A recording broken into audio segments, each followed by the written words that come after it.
الجھ جائے گا نا، الجھ جائے گا، اس کو تو دلیل دی جائے گی۔ تو جو تکبر کرے گا، ایک آدمی کہیں الجھ گیا ہے، اس کو ضرورت ہے کہ اس کی تربیت کی جائے، اور ایک تکبر کر رہا ہے، تو متکبر کے بارے میں رب کریم نے یہ ارشاد فرمایا کہ اس کو دلیل تھوڑی دی جا رہی ہے، اس کو تو کہا جا رہا ہے فخرج منہا، تو یہاں سے بس نکل جا۔ یہ سزا ہے متکبر کی۔ دنیا میں پہلا گناہ جو کیا گیا وہ تکبر ہے، اپنے آپ کو بڑا جاننا اور دوسرے کو چھوٹا سمجھنا۔ میرے نبی کریم صلی اللہ تعالی علیہ وآلہ وسلم نے ارشاد فرمایا، یہ روایت جامع ترمذی میں موجود ہے، فرمایا ایک قرض سے بری ہو کے جانا دنیا سے، اور دوسرا فرمایا یاد رکھنا تمہارے اندر تکبر اور خیانت نہ ہو، قرض نہ دینا ہو تم نے کسی کا، خیانت نہ کی ہو، اور تم نے کبھی تکبر نہ کیا ہو، فرمایا پھر رب کریم تمہیں بغیر حساب کتاب جنت عطا فرمائے گا۔ ان چیزوں سے بچنا، گویا حضور فرماتے ہیں ان سے تم بچ گئے نا تو باقی گناہوں سے خود بخود بچ جاؤ گے، باقی معاملات خود بخود سمٹ جائیں گے۔ ان سے بچ کے رہنا، محفوظ رہنا۔ تکبر بہت کیا جاتا ہے، کسی کو اپنے علم پر تکبر ہونے لگا ہے، کسی کو اپنے عمل پر تکبر ہونے لگا ہے، کسی کو سلطنت کے ہونے پر تکبر ہونے لگا ہے۔ کچھ لوگ کہتے ہیں میں جانتا زیادہ ہوں اس لیے میرے اندر تکبر ہے۔ کچھ لوگ ایسے ہیں جن لوگوں کو برادری پر اور نسب پر تکبر ہونے لگا ہے۔ بڑے بڑے لوگوں نے تکبر کیا، فرعون نے بھی تکبر کیا اور کہنے لگا کہ میں تو رب ہوں۔ پھر رب کریم نے اسے سمندر کی، دریا کی لہروں کے حوالے کیا۔ کل تک جو لوگ اس کے اشاروں پہ چلتے تھے نا، جب وہ غوطے کھا رہا تھا نا دریا کے اندر، تو پھر روتا تھا کہ کوئی مجھے بچا لے، کوئی مجھے بچا لے۔ اس نے غوطے کھائے اور کہنے لگا کہ میں حضرت موسیٰ اور ہارون کے رب پر ایمان لاتا ہوں، پر اب تو سارا کچھ دیکھ داکھ کے مان رہا تھا نا، تو اس کا ایمان بھی قبول نہ ہوا۔ پھر پھینک دیا گیا سمندر سے باہر۔ آج تک نشان عبرت بنے ہوئے ہیں یہ لوگ۔ نمرود بھی کہتا تھا کہ معاذ اللہ میں خدا ہوں، اور جب حضرت سیدنا ابراہیم خلیل اللہ علیہ السلام نے فرمایا نا کہ آسمان تو رب تو وہ ہے جو آسمانوں کا رب ہے، رب تو وہ ہے۔ اللہ تبارک و تعالیٰ نا اس متکبر آدمی کو آزماتا ہے، اسے تھوڑا سا موقع اور دیتا ہے، تو یہ سمجھتا ہے میرا روب چل رہا ہے۔ اللہ اسے آزماتا ہے، یہ سمجھتا ہے کہ دیکھا میرا جو ہے وہ میرا عصا، میرا ڈنڈا صحیح کام کر رہا ہے، حالانکہ اللہ تو موقع دے رہا، اور جب پھر وہ کھینچتا ہے، پھر حضور علیہ السلام فرماتے ہیں تمہارے رب سے سخت کسی کی پکڑ ہوتی نہیں۔ یہ سمجھتا ہے کہ دیکھا نا میں جیسے کہہ رہا ہوں ویسے نظام چل رہا۔ نمرود کہنے لگا میں رب ہوں، تو حضرت ابراہیم علیہ السلام نے فرمایا رب تو وہ ہے جو آسمانوں زمینوں کا رب ہے۔ کہنے لگا اچھا، اس نے نا تیر چلائے آسمان کی طرف، معاذ اللہ رب کریم کو قتل کرنے لگا۔ تیر چلائے تو اللہ نے اس کا امتحان لیا۔ تیر جب اوپر جاتا تھا تو خالی ہوتا تھا، واپس آتا تھا تو اس کو خون لگا ہوتا تھا۔ کہنے لگا دیکھا نا، پھر دیکھا نا میں نے کیا کر دیا۔ کتنا بڑا بادشاہ، پوری دنیا پہ حکومت کرنے والا، پر مالک کی بے نیازی کے قربان جائیں، ایک مچھر ہی گھسا ہے ناک میں، اور پھر وہ مچھر نکل نہیں پایا، پھر اس مچھر نے اس کو مار ڈالا۔ تکبر والے لوگ جب تکبر کر رہے ہوتے ہیں، جب بول رہے ہوتے ہیں تو کہہ رہے ہوتے ہیں تو مجھے جانتا نہیں، تجھے میرا پتہ نہیں، وہ تو کس سے بات کر رہا ہے، تجھے خبر ہے تو کس کے ساتھ گفتگو کر رہا ہے۔ اور بھائی بڑے بڑے اونچے بولنے والے، پھر اس طرح ان کی آوازیں بند ہوئی کہ کوئی ان کی سننے والا نہ ملا۔ بڑے بڑے اونچے جملے کہنے والے اس تیزی کے ساتھ خاموش ہوئے کہ پھر دوبارہ انہیں احساس تک نہ ہوا کہ ہمیں بولنا بھی آتا تھا۔ کیا حیثیت ہے انسان کی، اس بات پہ تکبر کرتا ہے۔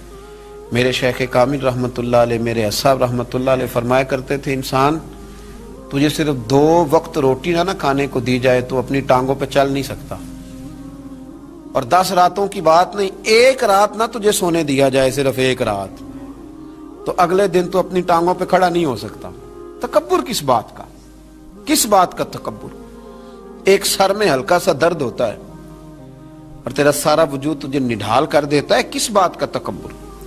لیکن اس کے باوجود لوگ پھولے نہیں سماتے، باتیں کرتے ہیں تو بچ بچ کے، گفتگو کرتے ہیں تو کھول کھول کے، اور ہر تیسرا آدمی آ کر کے پوچھتا ہے کوئی حکم ہوا تو بتائیے گا، کوئی حکم ہوا تو بتائیے گا تکبر صرف ایک ذات کرے گی اور وہ ہے رب کریم کی ذات، کیونکہ وہ سب سے بڑا ہے، وہ اللہ اکبر ہے، وہ اللہ اکبر ہے۔ محدثین ایک بڑی خوبصورت بات لکھتے ہیں اس عنوان پر، وہ کہتے ہیں کہ تکبر کرنے والا یوں ہی سمجھو کہ جیسے اس نے کوئی کسی کا غلام تھا نا، تو اس نے اپنے بادشاہ کا تاج اٹھا کے اپنے سر پہ رکھ لیا تھا۔ تب جب بادشاہ کا تاج غلام اٹھا کے سر پہ رکھے گا تو پھر درے تو کھائے گا، اس لیے کہ تاج تو بادشاہ کے سر پہ ہی سجتا ہے۔ تو تکبر تو اللہ کی چادر ہے، اس لیے کہ وہ سب سے بڑا ہے۔ تو اب اگر کوئی شخص اس چادر کو پکڑے گا اور کہے گا نہیں مجھے بھی بڑا بننا ہے، تو پھر درے تو وہ کھائے گا، پھر آزمائش سے تو اسے گزرنا ہے۔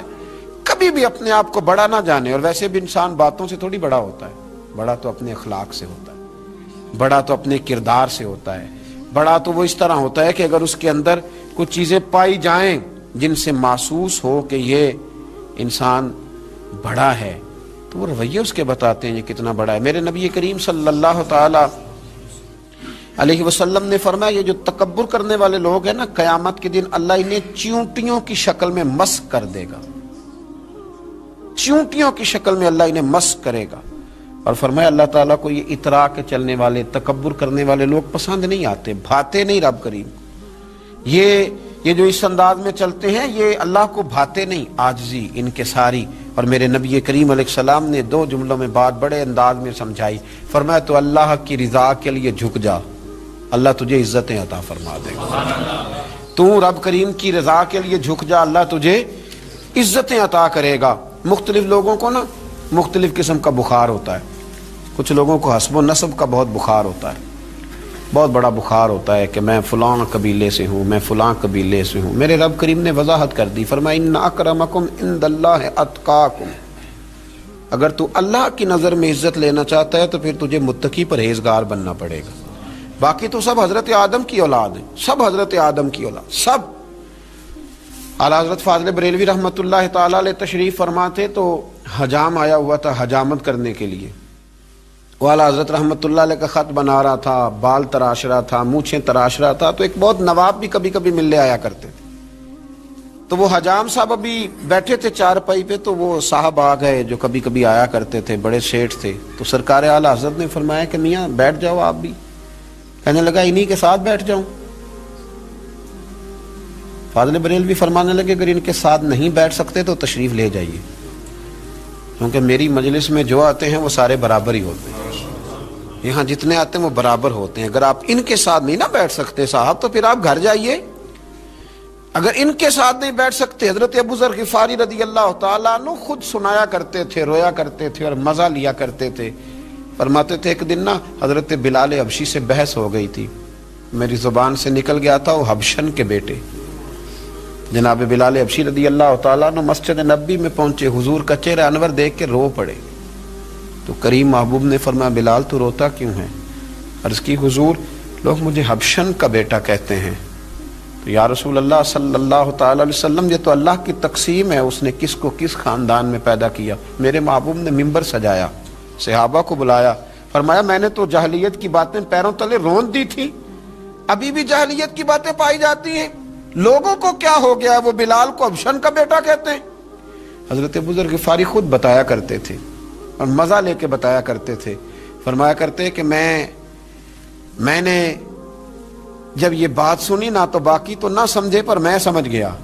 فرماتے میں اٹھ کے حضرت بلال حبشی رضی اللہ تعالیٰ عنہ کے پاس گیا اور میں ان کے سامنے لیٹ گیا، میں نے کہا حبشن کے بیٹے اپنا پیر میرے چہرے پہ رکھ اور میں لوگوں کو بتلاؤں کہ تھا تو حبشن کا بیٹا، پر اب میرے مصطفیٰ نے بڑی شانیں عطا فرما دی، شانیں عطا کر دی۔ بندہ و صاحب و محتاج و غنی ایک ہوئے، تیری سرکار میں پہنچے تو سبھی ایک ہوئے۔ تو میرے بھائی یہ حسب و نسب کا غرور، یہ تکبر، اقبال کے سامنے آ کے کسی نے کہا کہ میرا دادا یہ تھا، میرا پردادا یہ تھا، میرا ابا یہ تھا، تو اقبال کہنے لگے تھے تو آبا تمہارے ہی مگر تم کیا ہو؟ میاں چھوڑ تو کس قبیلے کا ہے، تیرے اندر کوئی بات ہے تو بتا، تیرے اندر کوئی خوبی ہے تو اس کا ذکر کر، چھوڑ باپ دادا کی بات، تھے تو وہ آبا تمہارے ہی مگر تم کیا ہو۔ اپنی حیثیت کا تعین کریں، بڑوں کا نام لے کے اپنے آپ کو اونچا کرنے کی کوشش کرنا اور کوششیں ناتمام کرنا، میرے بھائی حسب و نسب کا جو ہے وہ بہت بڑا تکبر لوگوں میں پایا جاتا ہے. اس سے ذرا آگے بڑھیں تو کچھ لوگوں میں علم کا تکبر ہوتا ہے. آج کل پڑھا لکھا آدمی اللہ ماشاءاللہ وہ ہوتا ہے جو ایک دن میں کئی لوگوں کو جاہل قرار دے دے. لوگ بڑے جاہل ہیں کچھ پتہ نہیں، لوگ بڑے جاہل ہیں کچھ پتہ نہیں. میرے نبی کریم علیہ الصلاۃ والسلام نے 2 جملوں میں بات اس انداز میں سمیٹی. محبوب فرمانے لگے من قال انا عالم فہو جاہل.